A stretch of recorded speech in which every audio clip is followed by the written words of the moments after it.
انا هقول كلمة وعارف ان هي تقيلة، بس ان شاء الله امثالكم من الناس المحترمين الاقوياء دول هيشوفها راقية باذن الله وهيحطها في مكانها. بلاش تلقوا بذور الانتحار في قلوب اولادكم وتسقوها ليل نهار. ازاي؟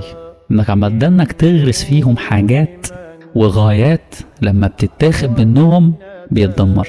فبلاش تسقيها، انت ترمي البذرة وقاعد امال تسقيها ليل النهار. ربنا دلنا على اسلحة نواجه بها شدائد الدنيا. يا ايها الذين امنوا استعينوا بالصبر والصلاة ان الله مع الصابرين. من كان الله معه فمن ضده.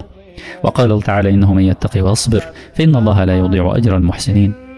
ويقول الله سبحانه وتعالى وبشر الصابرين الذين إذا أصابتهم مصيبة قالوا إنا لله وإنا إليه راجعون. ياخدوا جوائز ايه دول؟ أولئك عليهم صلوات من ربهم ورحمة وأولئك هم المهتدون. ويقول النبي صلى الله عليه وسلم عجبا لأمر المؤمن، عجبا والله يا جماعة، إن أمره كله خير وليس ذلك لأحد إلا المؤمن.